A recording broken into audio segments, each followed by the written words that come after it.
es importante para qué estamos como iglesia. O sea, ¿qué hacemos como iglesia? Y cuando entendemos el qué hacemos como iglesia, nos ayuda a valorar cómo estamos. Les pongo un ejemplo más sencillo. Si yo tengo una empresa donde me dedico a vender lapiceras, ¿qué hago? No, vendo lapiceras, digamos. Y cuando llega el fin de año, a la hora de hacer el balance, ¿qué tengo que saber?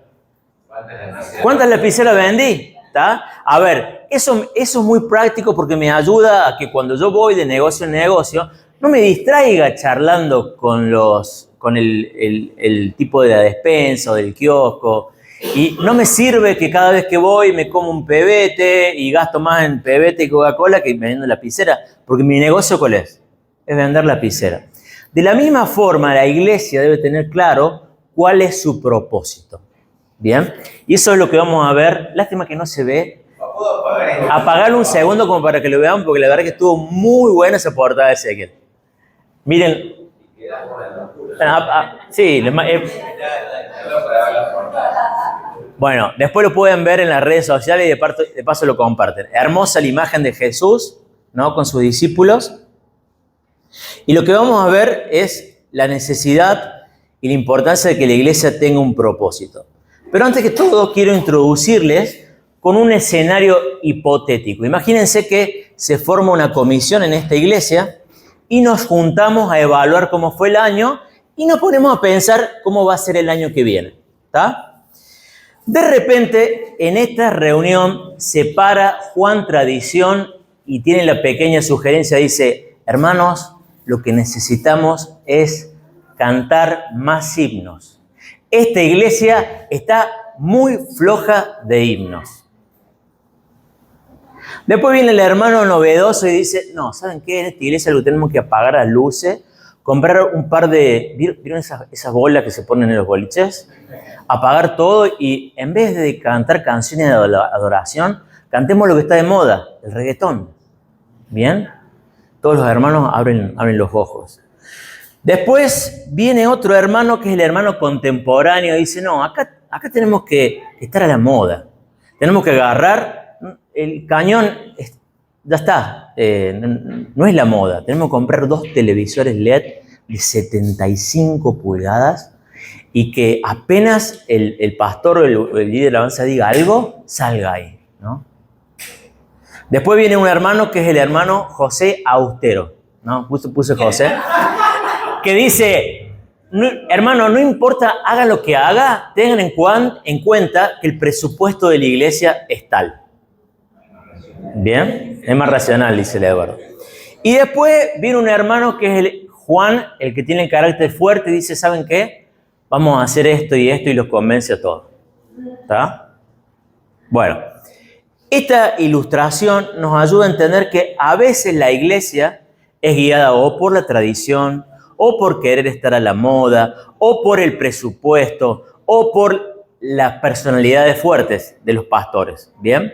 Ahora, lo importante es que la iglesia sea guiada por los propósitos eternos de Dios. O sea, aquello por lo cual Dios ha puesto la iglesia en la tierra. ¿Bien?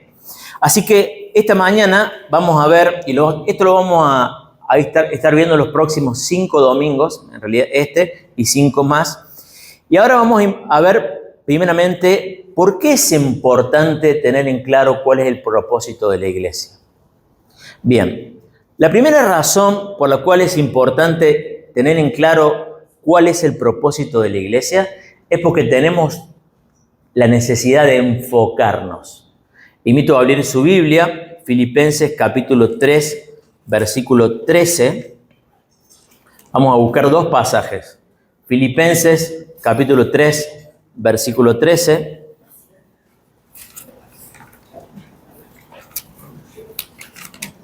Y después 1 Corintios 9, 26.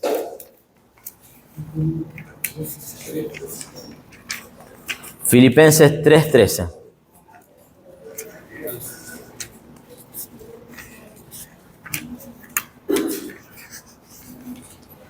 Filipenses 3:13, fíjense lo que dice Pablo acá, dice, Hermanos, no pienso que yo mismo lo haya logrado, más bien una cosa hago, olvidando lo que queda atrás y esforzándome por alcanzar lo que está delante. ¿Cuántas cosas hace Pablo? ¿Hace 3 cosas? ¿Hace 5 cosas? No. ¿Cuántas cosas hace? Hace una cosa. Dice, yo hago una cosa, me olvido de lo que está atrás y sigo adelante para lograr la meta, aquello por lo cual Dios me ha llamado. 1 Corintios 9, 26. Dice, así que yo no corro como quien no tiene meta, no lucho como quien da golpes al aire. Pablo dice, yo en mi vida espiritual no lo hago como alguien que no tiene meta, no golpeo al aire. O sea, él tiene bien en claro cuál es el propósito por el cual Dios lo ha llamado. Entonces acá vemos la importancia de estar enfocado. Les doy un ejemplo, a ver los chicos si me ayudan. ¿Qué sucede si yo coloco una lupa al sol? A ver, Jeremías o los que están en 5º, 6º grado. ¿Qué pasa si coloco una lupa al sol? Levanten la mano. Bueno, pueden los más grandes también. ¿Qué pasa? A ver el Benja, vamos. Genera calor. ¿Y qué hace también Walter? Concentra toda la luz, digamos, todos los haces de luz convergen en un solo punto. Y eso eventualmente puede devenir ¿en qué? En un incendio. ¿Bien? Entonces ahí vemos el poder del enfoque. Hermanos, es muy importante que en la iglesia lo importante siga siendo lo más importante. Es muy importante que en la iglesia de Jesucristo lo importante siga siendo lo más importante. A veces perdemos o corremos el riesgo de olvidarnos de las cosas que realmente son importantes. A veces podemos tener brillantes ideas. Siempre surgen, los que llevan mucho tiempo en la iglesia, siempre hay un hermano que viene con una novedosa idea. Algo buenísimo, pero la iglesia no debe distraerse. Primero, debe estar enfocada. Y lo importante siempre tiene que ser lo más importante. Segundo punto. ¿Por qué es importante esto de tener un propósito? Porque cuando tenemos un propósito en claro, todos cooperamos y nos unimos para ayudarnos con ese propósito. A ver, si como iglesia no entendemos para qué estamos y qué hacemos, cada uno hace lo que bien le parece. ¿Bien? Y no vamos a trabajar como realmente queremos. No es lo mismo, dice... El libro de Eclesiastés dice que 2 ramitas o 3 ramitas, ¿no? Son difíciles de quebrar, ¿bien? Y como dice la segunda parte, que no me acuerdo bien, cordón de 3 dobleces es más difícil. Bueno, hay un esfuerzo en la cooperación. Fíjense, Filipenses 1:27.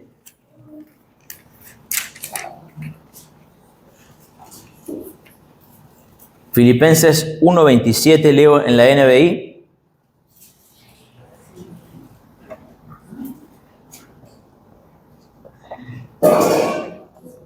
Dice, pase lo que pase, compórtense de una manera digna del Evangelio de Cristo. De este modo, ya sea que vaya a verlos o que estando ausente, solo tenga noticias de ustedes. Sabré que siguen firmes en un mismo propósito. ¿Qué está diciendo Pablo a esta iglesia? Dice, yo me voy, estoy lejos, pero quiero tener buenas noticias. ¿Y cuál es una buena noticia? De que la iglesia vive conforme al Evangelio y que están firmes en un mismo propósito.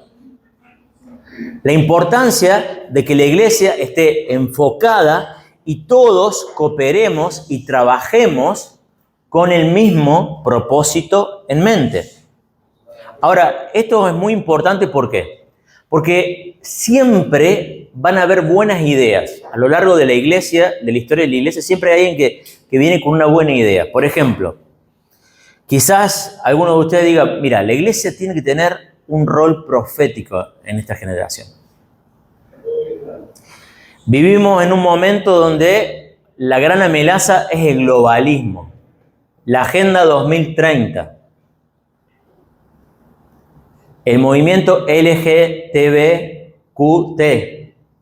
el movimiento a favor del aborto, el movimiento transgénero, etcétera, etcétera.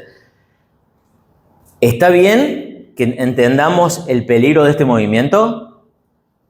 Está bien, está perfecto. Ahora, el rol de la iglesia de Jesucristo, el principal rol por el cual Jesús tiene a la iglesia hoy en día, que nosotros invertamos todo nuestro tiempo, nuestro presupuesto como iglesia para combatir eso, creo que no.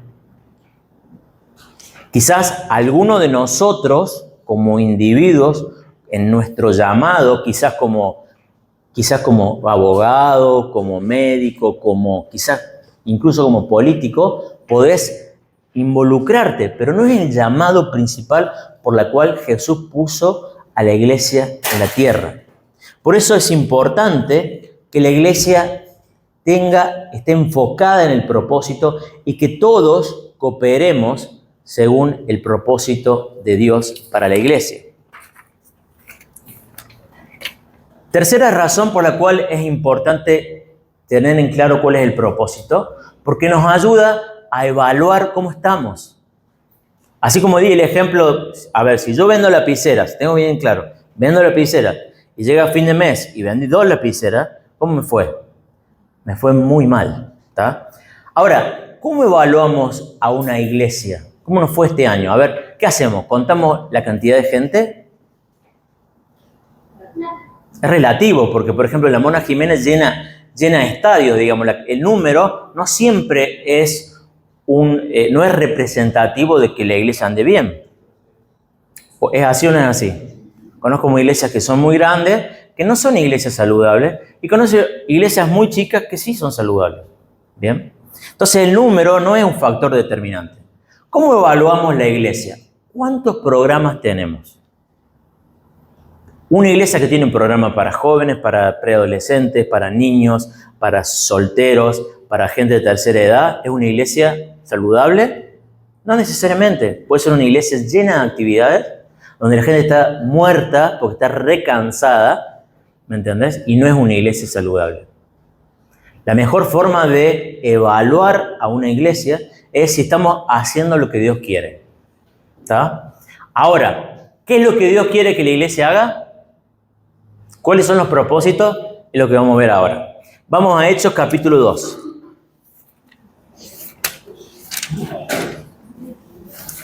Hechos capítulo 2 es un pasaje donde lo que antecede a lo que vamos a leer es que Pedro predica por primera vez luego del recibimiento del Espíritu Santo. Dice que hay una gran conversión, hay un montón de gente que acepta el Evangelio, y como resultado de eso vamos a ver esto, se describe esto que sucede. Bien, y lo vamos a ir leyendo y vamos a ver cuáles son las características de esta primera iglesia naciente. Dice así, Hechos capítulo 2, versículo 41, dice: Así pues, los que recibieron su mensaje fueron bautizados y aquel día se unieron a la iglesia unas 3.000 personas. Se mantenían firmes en la enseñanza de los apóstoles, en la comunión, en el partimiento del pan y en la oración. Todos estaban asombrados por los muchos prodigios y señales que realizaban los apóstoles. Todos los creyentes estaban juntos y tenían todo en común.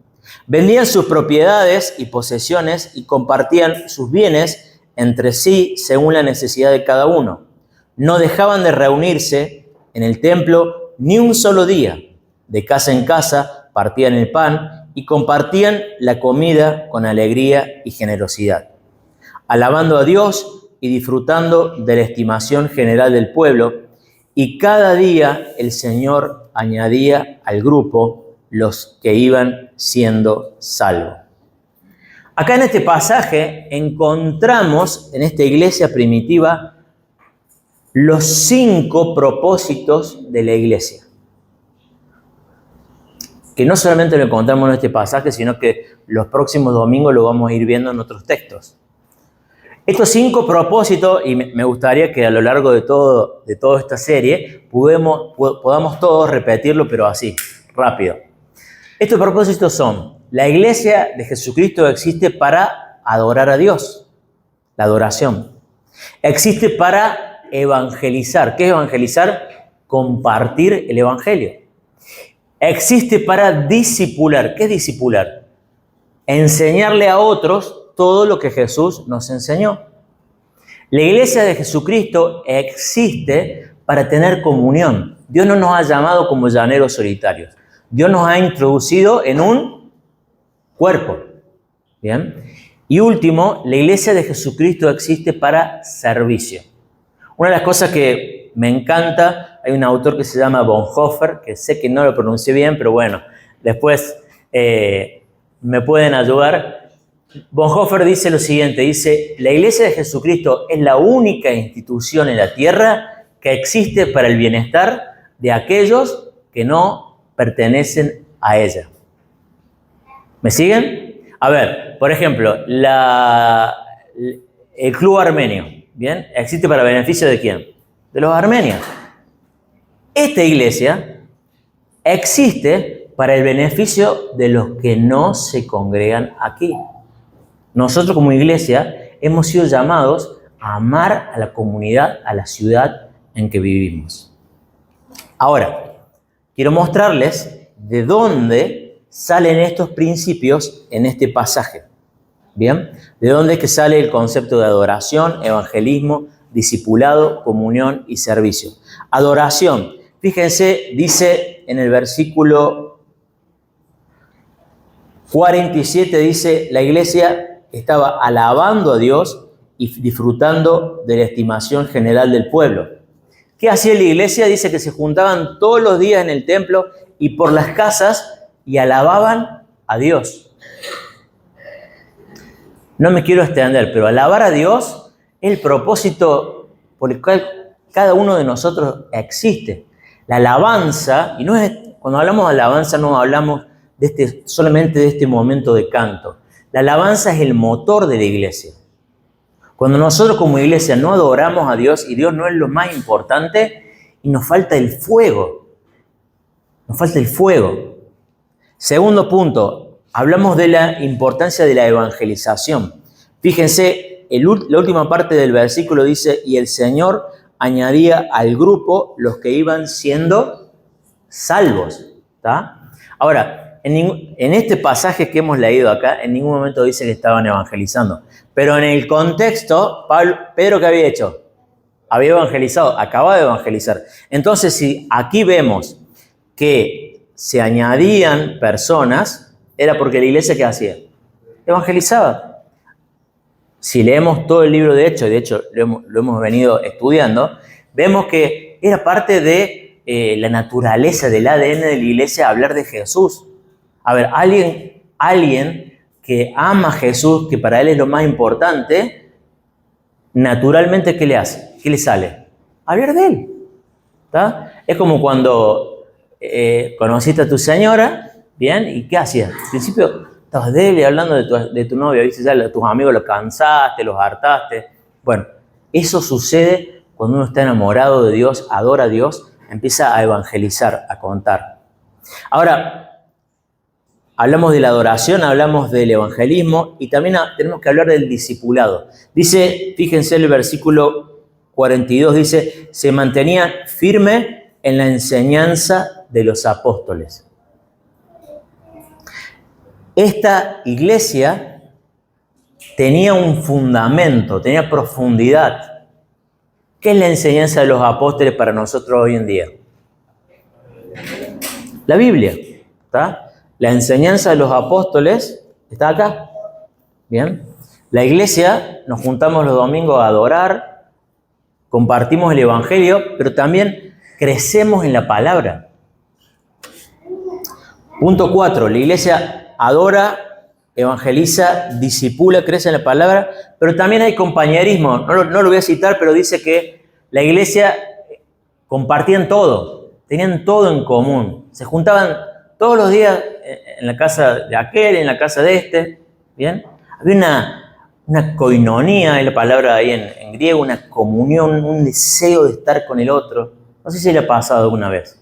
Qué lindo que es cuando uno está en ese primer amor, qué lindo estar con otro cristiano, compartir.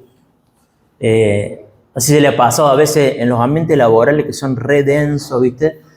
Donde hay mucha oscuridad, ¿viste? De repente te encontrás con un hermano y decís, oh, qué bueno, qué bendición. En medio de esta oscuridad tengo la oportunidad de tener a este hermano. Bueno, la importancia de la comunión.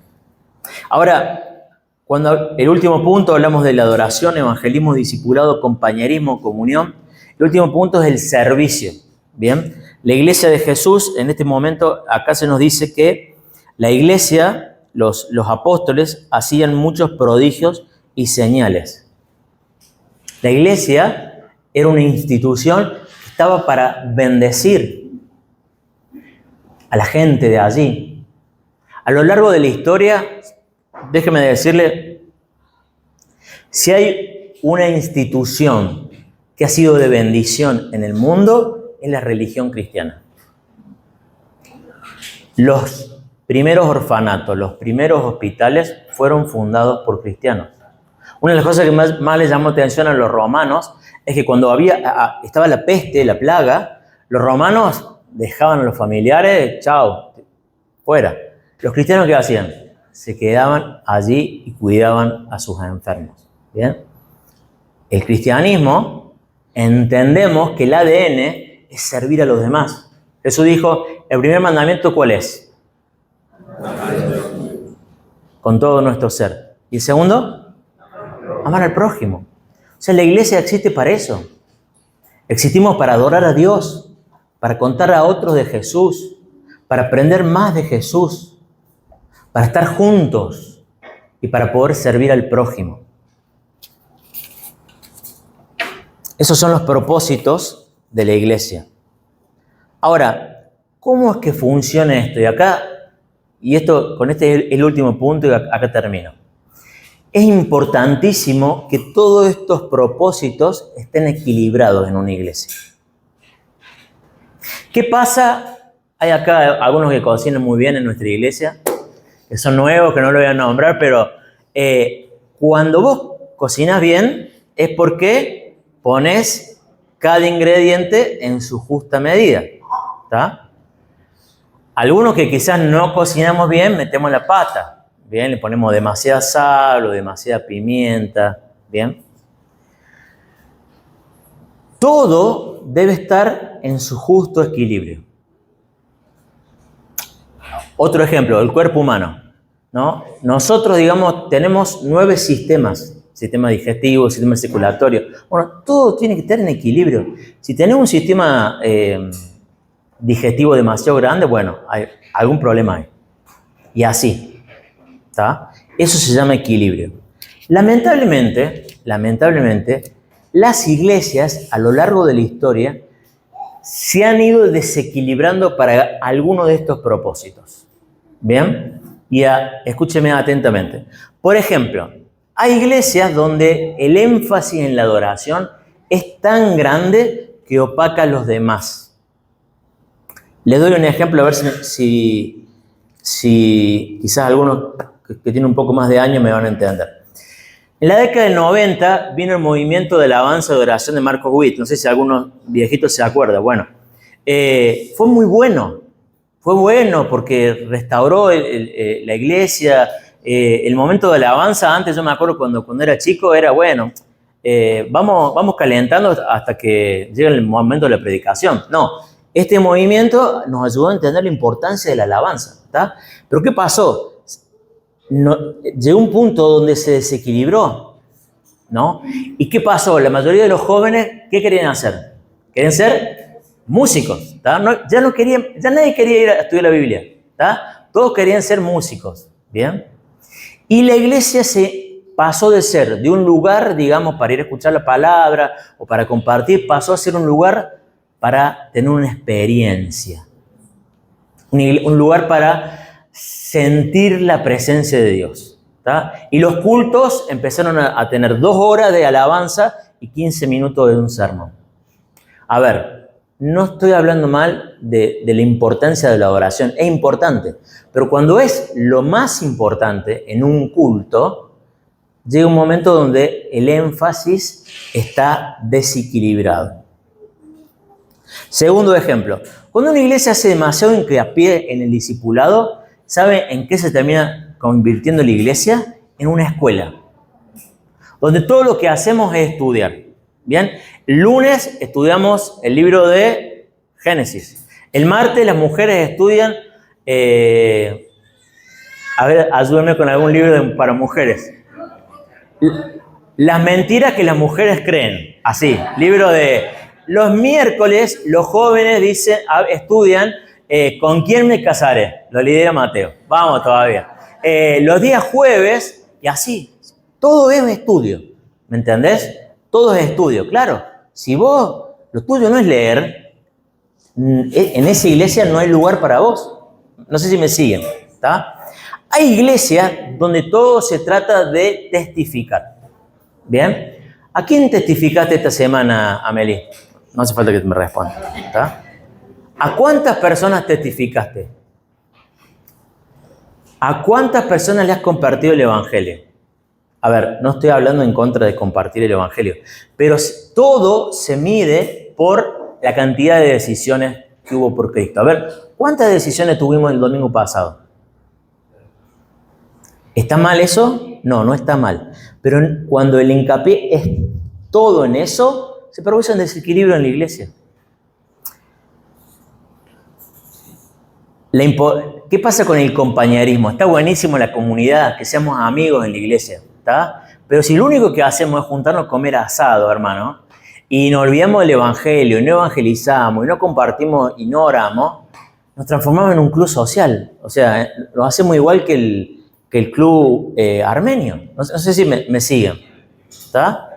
Está hermoso. Me encanta que comamos asado, comamos locro, que las chicas se junten a tomar té. Está buenísimo. Pero cuando eso es lo único y lo más importante en la iglesia, nos transformamos en un club social. También nos puede pasar eso con el servicio. Cuando la iglesia solamente se enfoca en servir, bien, se termina transformando en una ONG. Esta iglesia, ahora nos vamos a dedicar a tener un orfanato. ¿Bien? O vamos a hacer una escuela. O vamos a hacer, no sé, lo que vos quieras. ¿Existe otra organización que se encarga de la educación? Sí. Tenemos el Ministerio de Educación. ¿Existe otra organización que se encarga de los niños? Y bueno, hay un Ministerio de la Niñez, no sé si me entienden. Pero es la tarea, ¿cuál es la tarea principal de la Iglesia de Jesucristo? Es adorar a Dios, evangelizar, discipular, tener comunión y también tener áreas de servicio. Con esto no quiero decir que a veces haya momentos donde es bueno fundar un colegio cristiano. Creo que en este momento, en esta etapa que estamos como iglesia, no es el momento, obviamente, no es el momento. Pero es importante que estemos enfocados, que sepamos cuál es el propósito. Y ahora ya para terminar, llega un momento de reflexión personal. ¿Bien? Porque la iglesia, ¿qué es? Es un cuerpo.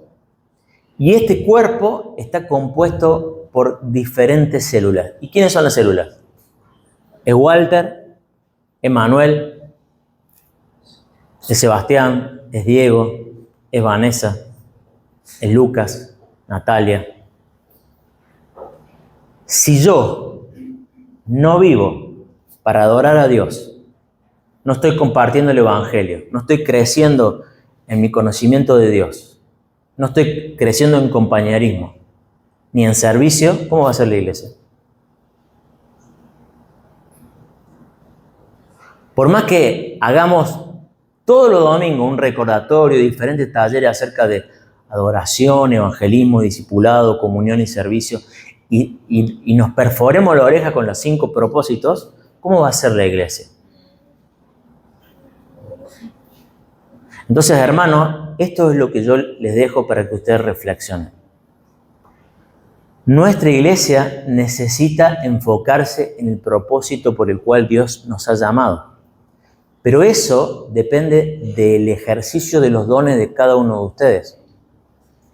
Cada uno de ustedes tiene dones, tiene cosas únicas que son de bendición para esta iglesia. Podemos hablar un montón de los dones. Generalmente los dones se expresan cuando la persona ve alguna necesidad en la iglesia. No sé si le ha pasado. Cuando vos estás en la iglesia y ves una necesidad, es tu don. Vos sos la persona a la cual Dios te está mostrando para ir y llenar ese espacio. Le voy a pedir que cerremos nuestros ojos y terminemos con una palabra de oración. Señor, te agradecemos, Señor, por esta mañana. Te rogamos, Señor, que nos permitas a lo largo de esta serie reflexionar sobre la importancia de estar enfocados, la importancia de poder cooperar todos y, Señor, de tener un equilibrio, Señor, en cuanto al propósito por el cual existimos, Señor. Te ruego, Señor, que en lo personal cada uno de nosotros podamos vivir estas verdades, Señor. Podamos vivir una vida con propósito, con sentido, Señor. No vivamos para las cosas efímeras, sino que vivamos para las cosas que son eternas, Señor. Señor, te confesamos que somos muy fáciles de distraernos, Señor. En el día a día, Señor, en el trabajo, el trajín, nos olvidamos de para qué estamos, Señor, para qué nos llamaste. Y te ruego, Señor, que este sermón y los siguientes sermones, Señor, sea un recordatorio por el cual, Señor, tú nos quieres vivos, Señor. Por el cual tú nos llamaste, Señor, a tu reino. En el nombre de Jesús te lo pedimos. Amén y amén.